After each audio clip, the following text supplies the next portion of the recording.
the truth came out, I just didn't know what to do. But when I become a star, we'll be living so long. To do anything for you, so baby, what you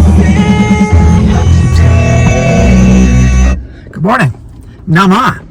I'm about an hour, it's about 45 minutes before Durango Nordic Center here opens. It's 15 degrees. 2 hours on the classic skis today. Our next race is a big one, Crested Butte. This is a big one. It's called the Alley Loop. We get to ski right through the middle of town. And Dave and I are in the 21K Classic. Can't wait. So I'm up here doing a 2-hour workout. First 90 minutes at zone 2, then the last 30 minutes at zone 3. So basically, how I like to train is myself and my students is basically a more cellular physiology based approach. Like, it's basically, if you're an endurance athlete, you gotta have gears, and sometimes you have to hit the gear at, the sprinters have to hit gears within the whole anaerobic cellular physiology, but endurance athletes, we have to be out there, for an extended point in time, and then we have to start pressing on the throttle. So basically, zone 2 establishes the way that we feed the mitochondria fatty acids, and then we have to train it to allow that mitochondria to become more efficient when the fatty acids have to change into pyruvate. So a lot of that happens at the aerobic base building level. Zone 2, conversational pace, endurance athletes know zone 2 very well. Then we go into zone 3 after this kind of pre-fatigue build of the zone 2, and now I'm going to try to superimpose my mitochondria, that's the oxygen producing powerhouses of the cell, to shift from fatty acids in zone 2 to the glucose. So the intensity has to be ratcheted up, and so it gives you an inkling of, like, sometimes you see I'll put on the screen like the workout and these numbers, but there's a science behind the numbers. Everything is kind of structured, but in a very fun, focused way. So that's what I'm up to. I just hope you're having a fantastic day. I had a beautiful, beautiful early morning ritual, and then got Dave out of school, got some caregiving to give to my mom after the ski, and then some body work. So it's going to be a pretty packed day before I pick up Dave off from school and get her to her training. So just another day in the life. In case you're wondering, I do ski in heaven, and it's very close to purgatory, which is over my right shoulder.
Okay, 1 hour and 26 minutes later, all at Z2, and absolutely beautiful. I'm out here on the forever loop because literally I could stay forever.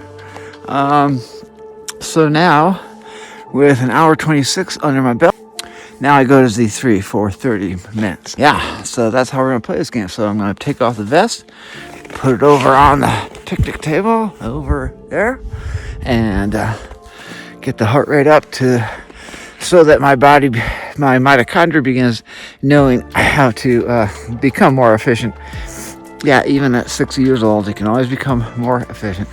And at buffering the lactate that enters into that anaerobic cell cycle at Z3 when the heart rate starts going up, creating lactic acid and inhibiting the more efficient transfer of nutrients through the cell membranes and stuff. So now it's time to ratchet it up. Now a lot of people with almost an hour and a half of cardio under them, they're going to be pretty tired, and that's why we have to put in those big miles, build up that aerobic base so we don't get tired.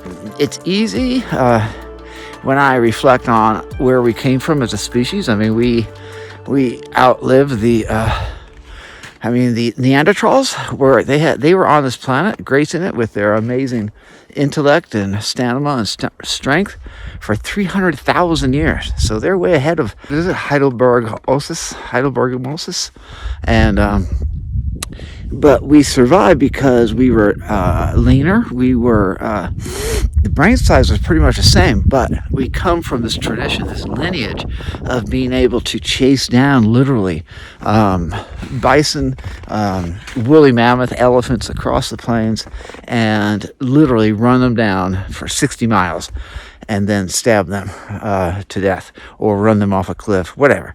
So we come from that aerobic based background. It's in our cells, it's in our DNA. So when I get tired and stuff, I think, you know what? Fortunately, some of you may remember past lives or have samskaric reverberations, little intuitive hits, and I think my Neanderthal percentage is maybe just a little higher than most. I have a very deep energetic response to certain things, and yeah, so it's not easy, it's not hard, for me to stay motivated to do the distance, because it used to be a matter of life and death, and now it's just used for, on my part at least, for spiritual awakening, just inner work. I think it was Carl Jung who said, if you look outward, you dream. If you look inward, you awaken. So when I'm out here putting in these miles and stuff, it's just sacred. All right, I gotta get going here. I hope you enjoyed the little Dharma on the snows. Blessed be your day. Nama.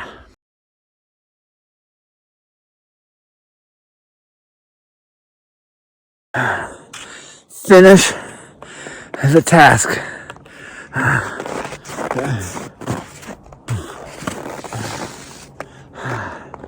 6 by 6 minutes from Spider up Norton's to the wedding road. I finished the task. If you're in Durango skiing at a Nordic Center and you see that, that's the Om symbol.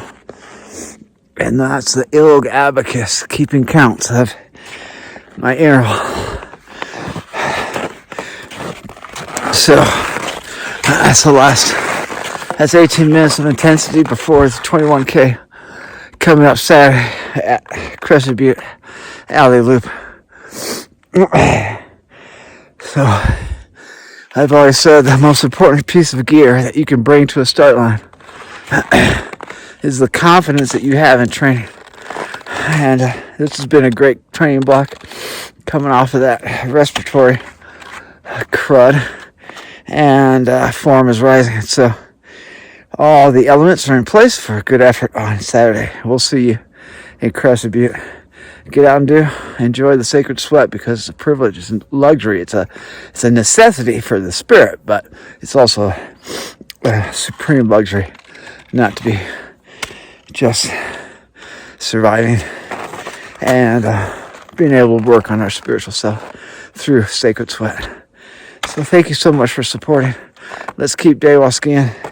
Any donations, it's expensive for us yogis, so thank you. All right, enjoy your day. Honor as many breaths consciously as you can. Keep Milabanda, and may your workout be everywhere. See you at the Butte.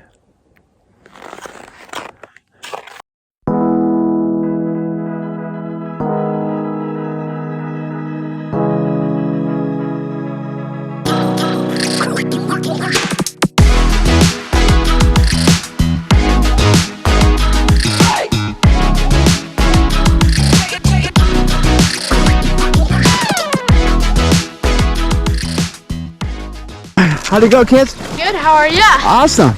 Yeah. Good workout? Yeah. What are you gonna do this weekend, Ski? Hopefully here. Let's go. Yeah. Somewhere, right? Hi. Say hi to the vlog. Woo-woo! Woo-woo! Oh man, I think we have a horse sighting here. Final workout before Crested Butte. How'd it go, Beth? Really good. Yeah? Yeah. Did you do 6 by 6 minutes? So, the original workout was 3 by 6. But then Coach Abe changed it to 5 by 6. But he suggested for me I do 4 by 4 at zone 2, zone 3. She's getting very technical. With continuous recovery. So I didn't stop skiing completely for 25 minutes, but I only spent a little more than half that time in interval mode. But my intervals are very manageable, very easy 4 intervals. Yeah, 4 minutes by 4 with 3-minute recovery. The big question, are you ready to slay at Crested Butte? I'm ready to be The slay renowned sick. Alley Loop? Oh yeah, Oh I my am gosh. so excited, guys. Like, Okay. y'all have no idea. I'll push it. Okay, there we go. Woo! It's like a scene from Titanic, so like on skis.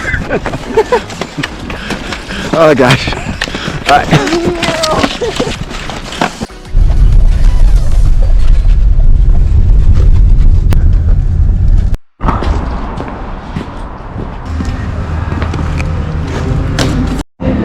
Space 7. So they're big. Am I on camera? Yes, you are. Say hi to the vlog. Hello, Bob.